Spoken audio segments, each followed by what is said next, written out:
Welcome to the deep dive. Today we're taking a stack of sources, articles, research papers, notes you shared, and diving deep into a topic that feels incredibly personal, but is surprisingly complex. The self. That's right. We're exploring the you from a psychological perspective, really looking at how that sense of self helps you navigate the social world. Our mission is to cut through the noise, pull out the most important nuggets, and give you a real shortcut to understanding what the self means in social psychology. Get ready for some facts that might just make you see yourself, and maybe others, a little differently. Yeah, we'll try to figure out what this self actually is, Yeah. trace where your sense of it comes from, explore why you seem kind of hardwired to care what others think, and highlight what makes the human self so incredibly unique. Why spend time on this? Because understanding the self is just fundamental. It's key to understanding how you interact, how you make sense of information, even how you feel inside. It's all woven together, isn't it? Absolutely, and these sources lay it out beautifully. Okay, let's unpack this then. The sources we're looking at right away point out that the self is a remarkably sophisticated tool, especially given how social and, well, cultural we humans are. While having a self might seem obvious, they challenge us to ask, what purpose does it really serve? What are selves for? It's a great question. And the insight from these sources is that a major role of the self is, well, to help us connect with others, to fit into cultural systems. It's not just about existing internally. It's built for interaction. And the material breaks down the self into three key components, sort of like different job descriptions it handles. First, their self-knowledge, or your self-concept. This is essentially everything you believe about yourself, all those ideas, and it relies on your ability to be aware of yourself, to turn your attention inward. So think about moments the sources mention, like pausing to consider your future goals, or maybe processing an exam score and what it says about you. Yeah, or glancing in a mirror, stepping on a scale, reflecting on past actions with pride or, regret. Or even just trying to sum yourself up for someone on a first date. That's your self-concept at work, accessing that store of beliefs. Exactly. Then you have the interpersonal self, sometimes called the public self. This is the image you project to other people, the version of you use to connect socially. And crucially, the sources emphasize that this public self isn't always a perfect match for your private self-concept, is it? Not at all. People invest a lot of effort, consciously or not, into presenting a specific image. Like getting dressed up for an important event, or the way you might act differently with friends versus your boss. Sure, or that frantic cleaning before guests arrive, or biting your tongue instead of voicing a controversial opinion just to fit in. Right. Even emotions like feeling embarrassed or guilty signal how much you care about how you appear to others. It's all tied together. Okay, and the third part is the agent self, also known as the executive function. This is the part of you that, well, does things. Yeah, the doer. It's the decision maker, the part that exerts control over your own actions and sometimes over things or even other people around you. So this is where intention meets action. It's you resisting the urge to eat that unhealthy food, or following through on a promise you made. Or making big life choices like career or study paths, casting a vote, signing a lease agreement. Or pushing yourself to exercise when you'd really rather stay on the couch. Definitely. This shows the self isn't just a database of beliefs, it's an active force. It gets things done. So that gives us the structure of the self. But how do you even build all that self-knowledge? Where do your beliefs about yourself come from? And maybe more importantly, how accurate are they anyway? These sources really dig into that. It's fascinating. One powerful idea they discuss is learning about yourself by looking outside, known as the looking glass self. Yes, this concept, linked to thinkers like Charles Horton Cooley and George Herbert Mead's idea of the generalized other, it suggests you form your self-image based on how you imagine others see you. Right. You picture how you appear to them, you imagine how they might be judging that appearance positively or negatively, and then you react emotionally to that imagined judgment. Feeling pride, or maybe shame. It's like you're seeing yourself reflected in the eyes of others, or at least how you think you're reflected. Precisely. But the sources are quick to point out the limits of this looking glass. For one thing, people aren't always honest with their feedback, are they? Especially if it's negative. Good point. Giving criticism can be awkward. It can be. And there can even be cultural variations here. For instance, people in cultures that really value group harmony might be less direct with criticism than those in more individualistic cultures. And honestly, sometimes we're just not very good at receiving feedback, especially if we don't like it. That too. The material suggests there's often a noticeable gap between how people see themselves and how their friends or colleagues actually perceive them. The mirror isn't always clear. All right, so if relying on what others might be thinking isn't perfect, what about looking inside? Introspection. Turning your attention inward and examining your own thoughts and feelings. It feels intuitive, doesn't it? Like you have this special privileged access to your inner world. It absolutely feels like you know what's happening inside your own head better than anyone else. And introspection is a way we try to understand ourselves, for sure. However, the sources cite research that throws some cold water on introspection's reliability, notably studies by Nisbet and Wilson. Right. Their work suggests we often don't actually know the true reasons why we think or feel certain ways. We think we do, but We confabulate reasons after the fact. kind of. They're classic examples. Participants in one study often chose the last pair of stockings they saw, but then came up with elaborate, incorrect reasons related to texture or color or something else. Not just, it was the last one I saw. Interesting. Another study found men influenced by an attractive model in a car attributed their preference purely to the car's features, fuel efficiency, safety, whatever. But the model was the real driver. The researchers could see the influence, yeah, but the participants themselves were unaware of it. They genuinely thought it was about the car specs. Wow. And here's a surprising detail you pulled out. The sources mention that younger children frequently believe their parents understand them better than they understand themselves. Yeah, which really challenges that idea of having completely privileged, perfect access to your own mind, doesn't it? It does. Okay, so a third avenue for self-knowledge is looking at others. Social comparison. You figure out aspects of yourself by comparing yourself to the people around you. This one makes a lot of sense. We do it all the time, probably without even thinking. And the sources note that you tend to get the most useful information when comparing yourself to people who are in a similar category or situation as you. Comparing your casual swimming time to an Olympic athlete, probably not that helpful. Right. Unless you are an aspiring Olympic athlete, maybe. But generally, comparing yourself upwards to those who are better can certainly be motivating if you want to improve. But it can also feel discouraging sometimes. Exactly. And comparing yourself downwards to those who seem worse off often gives you a bit of a boost in how you feel about yourself. And comparing yourself to close friends or family, that can get particularly complex, can it? Especially in areas where one person consistently outperforms the other. Oh, definitely. It can introduce competitive tension into relationships, even if you don't want it to. Okay, finally, the sources bring up self-perception theory. This is the idea that you learn about yourself by simply observing your own behavior, just like you watch other people's actions to understand them. It's almost like being an outside observer of yourself. I seem to be doing this, so I must feel that way. This concept is particularly helpful for understanding motivation. Intrinsic motivation, doing something because you genuinely enjoy the activity itself. Versus extrinsic motivation, which is doing something for an external outcome, like getting paid or receiving praise or avoiding punishment. And this leads to a really fascinating and honestly counterintuitive finding, the over-justification effect. Yes. The sources show that offering extrinsic rewards like money or prizes can actually decrease your intrinsic motivation for something you already enjoy. It's like the reward turns play into work. That's a great way to put it. The material gives examples. A sculptor might lose their internal passion if they start working primarily for money. And there were studies with kids and puzzles. Yeah, classic studies. Kids who were paid for doing puzzles they already liked lost interest in the puzzles once the payment stopped. But the kids who weren't paid kept enjoying them. So the reward undermined the enjoyment. It seems so. But it's important that the reward is expected beforehand for this effect to really kick in. An unexpected bonus after the activity doesn't seem to have the same negative impact on intrinsic motivation. Okay. That nuance matters. This finding fuels debates about things like paying children for grades, right? Exactly. Are we motivating a love for learning or just motivating them to earn money? It's a tricky balance. And there was that study on military cadets. Right. It found that those with high intrinsic motivation, a real, genuine desire to be an officer, generally had better outcomes.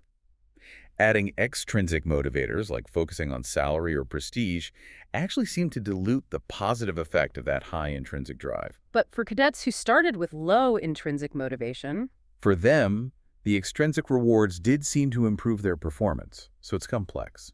So literally, you look at what you do to figure out who you are or how you feel. If you find yourself eagerly digging into food, you might conclude, okay, I guess I was hungrier than I thought. Or if you realize you consistently avoid going to concerts, you might infer, maybe I don't really like live music after all, even if you thought you did. You learn from your actions. So we've got the structure and figured out some key ways we build self-knowledge. But while you might feel like essentially the same person day in and day out, the sources tell us your self-image can definitely shift depending on the moment, and your overall self-concept can change over time. Right. This leads to the idea of the phenomenal self, or sometimes called your working self concept. Yeah. This isn't the entire vast collection of beliefs you have about yourself. No, it's just the slice of that self-knowledge that's most active in your mind right now, in your current situation. Exactly. And what makes you unusual in a particular setting often jumps out and becomes prominent in this working self-concept. Like, if you're the only woman in a meeting or the only member of a specific racial group in a room, that aspect of your identity can suddenly feel very salient, very front and center. Yeah, the sources note that being the lone representative of a category can heighten self-awareness and sometimes even influence performance. It can connect to the idea of stereotype threat, which is that pressure or risk of confirming negative stereotypes about your group. It's also interesting how we think about ourselves across time. Your present self feels very concrete and specific. I'm a person listening to this deep dive right now. But your future self is often much more general and abstract. I'm someone who will be engaged in learning or something like that, less detail. So when it comes to actually changing your core self-concept, how easy is that? The sources suggest it tends to happen slowly. It does. Part of that is because your social world provides stability. The people around you often expect you to stay more or less the same person you've always been, which kind of anchors you. That makes sense. So big life changes like moving from high school to university or starting a new job can be moments where changing your self-concept is a bit easier. Exactly. A new social environment means a new set of people who see the new you without all those prior expectations weighing you down. It's a chance to redefine yourself, in a way. The sources also explore how larger historical and cultural forces shape group self-perception. They specifically cite the devastating impact of the colonization of Africans. Yes, including the imposed association of beauty with whiteness. This led to the internalization of incredibly harmful negative attitudes among some Black South Africans about themselves. And this history, the sources note, still has visible remnants today in practices like skin bleaching or the use of terms like yellow bone. Sadly, yes. Media representation has often reinforced preferences for lighter skin tones. And the sources explicitly tie this back to historical ideas about social class, opportunity, and status being unfairly linked to skin complexion. It's a deep-rooted issue. On a more individual level, trying to make a significant change in yourself, like quitting smoking or changing a major habit that's often much more successful if you have strong social support. Right? Definitely. Having friends or family cheering you on, holding you accountable, it makes a huge difference. And here's where it gets really interesting, the idea of revising self-knowledge, creating a new self, new story. Ah, yes. The sources explain that people often subtly, and sometimes not so subtly, revise their memories of the past. Why? To make them fit better with their current self-concept or to support the idea that they've changed in a significant way. We rewrite our own history sometimes. The sources give the example of Julius Malema again. After his political split from Jacob Zuma and forming the EFF, his description of his past loyalty shifted dramatically, didn't it? He revised his narrative to frame his previous support as loyalty to the Constitution, not necessarily to Zuma the person. It aligned his past actions with his new political identity and opposition. Studies back this up too. Memory isn't like a perfect recording device. It's reconstructive. Exactly. Research has shown women might distort memories of past menstrual pain to match their current general beliefs about their periods. Or students who took study skills courses overestimated how much the programs helped. By downplaying how good their skills were before the program, they exaggerated the change. And patients who experienced post-traumatic growth after something like a bone marrow transplant? They tended to distort their memories, recalling their pre-operation distress as worse than it actually was. Why? To emphasize the positive change they felt they'd undergone. It makes the growth seem bigger. The sources also point out how perceptions of major political and economic transformation in South Africa, like affirmative action initiatives, can be remembered and viewed very differently. Yet, depending on a person's group membership and whether they see themselves as having benefited or been disadvantaged by those changes, Memory gets filtered through current identity and experience. Okay, shifting gears a bit. Let's talk about self-esteem, those seemingly positive illusions we often hold, and that big question. Why you care what others think? Right. Self-esteem is, pretty simply, how favorably you feel about yourself overall. High self-esteem means you generally have positive feelings and beliefs about who you are. And low self-esteem isn't usually self-hatred, is it? It's more like, More like having a lack of strong positive views, feeling just so-so about yourself. Not awful, just not great. the sources highlight some key characteristics of people with low self-esteem. They want to succeed, just like everyone else. But they tend to be less confident they can. They often have conflicting or uncertain beliefs about themselves. More ambivalence. And crucially, their primary motivation is often self-protection, avoiding failure, criticism, rejection. Exactly. Rather than self-enhancement, which is more about pursuing opportunities and seeking success. They're also more emotionally volatile, reacting more strongly to both good and bad events. Their feelings swing more. The sources touch on the history of the self-esteem movement in the U.S., that period where many hoped boosting everyone's self-esteem would fix all sorts of social problems. Yeah, there was a big push for that. Yeah. But is self-esteem actually low? The sources suggest the average self-esteem in the U.S. has actually been rising for decades. And is often quite unrealistically high. Often, yes. They point to classic findings like the vast majority of people rating themselves as above-average drivers. Which is statistically impossible. Right. Or studies showing even prison inmates rating themselves as above average on moral qualities like kindness or trustworthiness. That's striking. What about differences between groups like genders or races? According to the sources, those differences in average scores are often quite small. Variations are more about whether a group's average is significantly above the overall average or closer to it. Black students in the U.S., for instance, are cited as having relatively high self-esteem on average. Okay, now here's one of those genuinely surprising facts from the sources. When it comes to perceiving reality accurately, normal, non-depressed people often view things with a significantly more positive bias than people who are depressed. It's almost flipped from what you might expect. Depressed individuals, ironically, tend to be more accurate, sadder but wiser, perhaps, in evaluating blame, control, and how others see them. So it's not that depressed people are uniquely negative, but that non-depressed people are often uniquely positive in their distortions of reality. That's what the research suggests.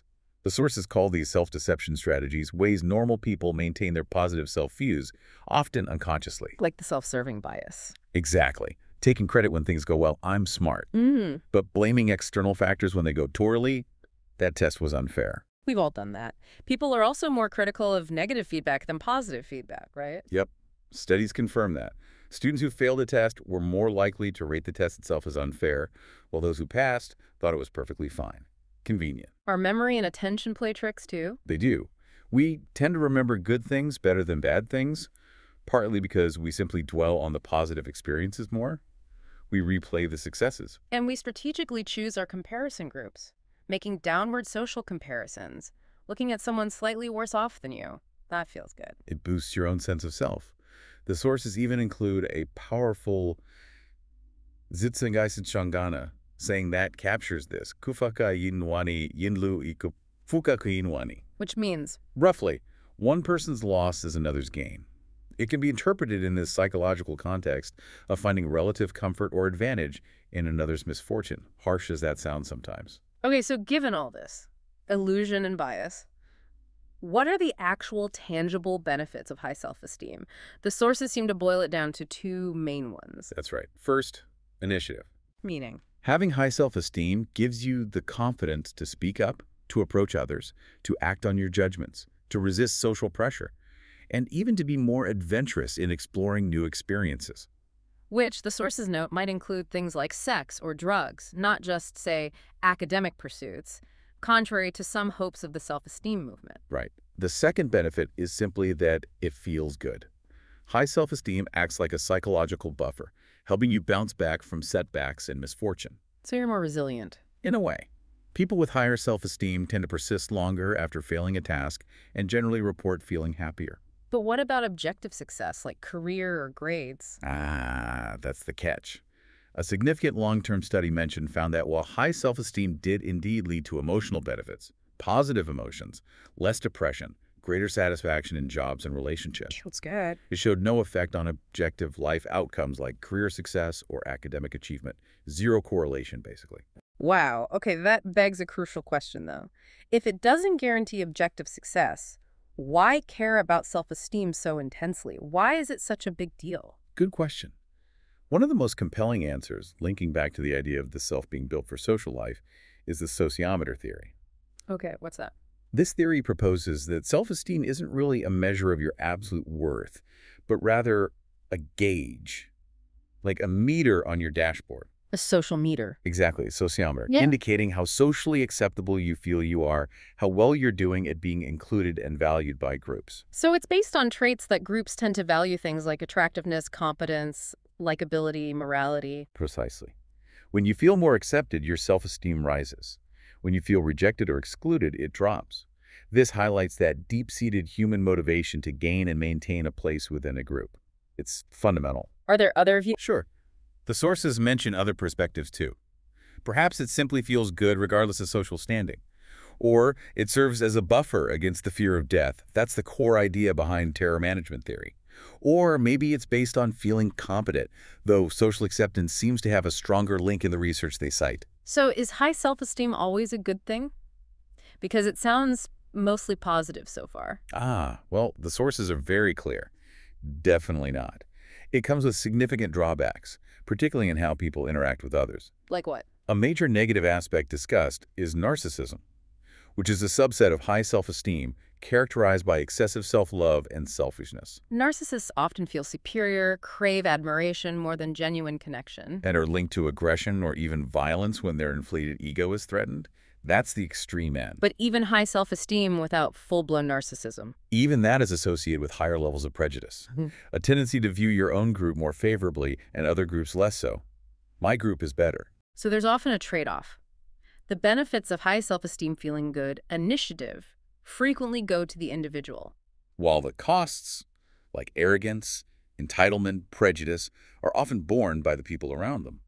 Others pay the price. That initiative we mentioned earlier, it can be used for positive things, like standing up for what's right. But it can also be used for negative things. Bullies, for example, often have high self-esteem, but so do the people who resist bullying. It cuts both ways. Persistence is also double-edged.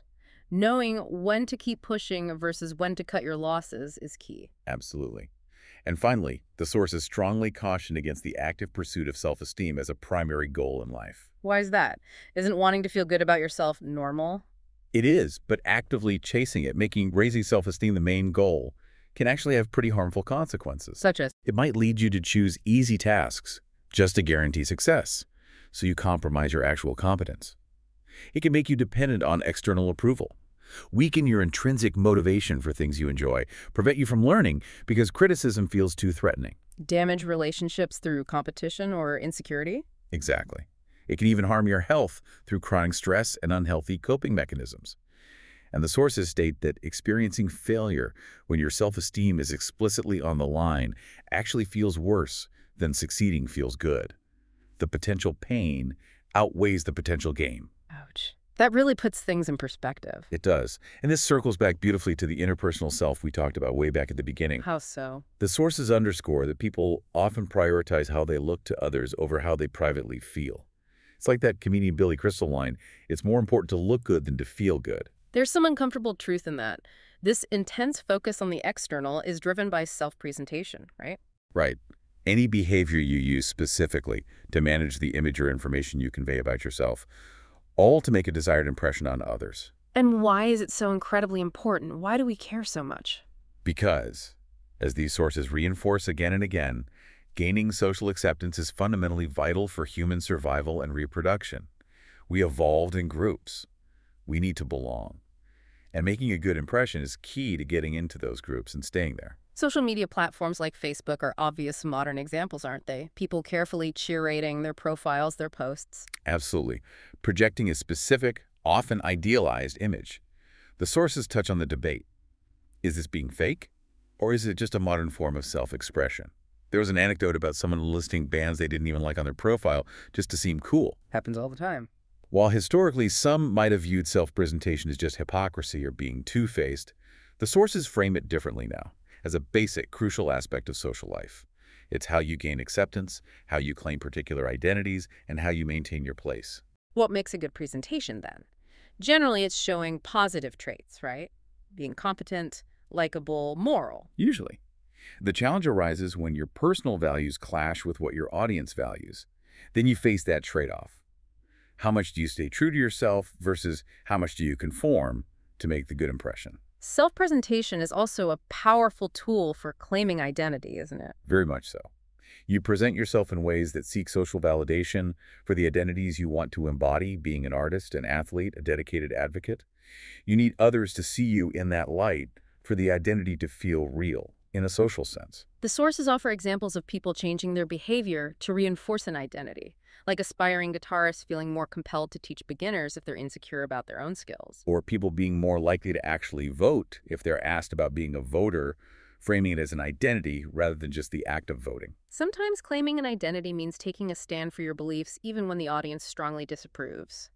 The sources highlight the deeply moving example of Cassie Bernal. Yes, tragically refusing to deny her faith when confronted during the Columbine High School shooting, an ultimate act of self-presentation tied to core identity, even at the cost of life. And they also return to the example of Julius Malema insisting on wearing EFF uniforms in the South African parliament. Right. He framed that act of self-presentation not just as clothing, but as representing workers, challenging class bias, explicitly linking opposition to it to European norms, and even accusing the ruling party of self-hate for abandoning its roots. It's using appearance to claim a specific political and social identity and challenge norms. What counts as a good impression isn't fixed either. It changes with culture and time. Like the pressure now to buy environmentally conscious products, especially when you're visibly shopping in public. Definitely. It reflects evolving social values. And the sources describe this constant internal negotiation, the trade-off between favorability and plausibility. Meaning you try to look as good as possible. But only up to the point where it's still believable to others. You can't claim to be a brain surgeon if you're clearly not. This ties into that idea of automatic egotism, that default tendency to see yourself positively, unless circumstances really force you not to. And modesty is less common when you feel secure in a relationship. Right. You don't need to impress as much once you feel accepted. You see more modesty when people are trying to make a good first impression. Cultural background matters here too, you mentioned. Yeah. Self-enhancement, that drive to present yourself positively, is generally stronger in individualistic cultures. In collectivistic cultures, like many Eastern traditions or African cultures, infused with the spirit of Ubuntu. Ubuntu meaning? That deep sense of interconnectedness, humanity towards others. I am because we are. In cultures emphasizing that, self-presentation might focus more on presenting yourself as a worthy, contributing member of the group, emphasizing harmony rather than highlighting individual superiority. And here is perhaps the most stark, even disturbing illustration of the power of self-presentation. The sources reveal that gaining social acceptance and managing your impression is so fundamentally important. That people will sometimes risk their health, safety, or even their lives for it. Examples like suntanning or using skin bleaching products despite the known cancer or mercury poisoning risks. Exactly. Or adolescents smoking or drinking to appear cool or adult. Engaging in unprotected sex out of fear of the social awkwardness of suggesting condoms. Or driving recklessly, not wearing helmets or seatbelts to project an image of bravery or maybe just carelessness that seems cool. All of those. There's that striking anecdote about an Amsterdam bike shop removing safety reflectors from bikes because they weren't considered cool. The author described secretly putting them back on their own bike, prioritizing survival over fitting in with that specific, frankly dangerous social norm. This suggests that the motivation to be accepted and manage how others see you can, in certain situations, feel even more powerful than the basic drive for self-preservation. As the sources put it quite bluntly, self-presentation can trump self-preservation because the human psyche is so profoundly wired to secure and maintain a place in a social group. Belonging feels essential, sometimes more than safety. Okay.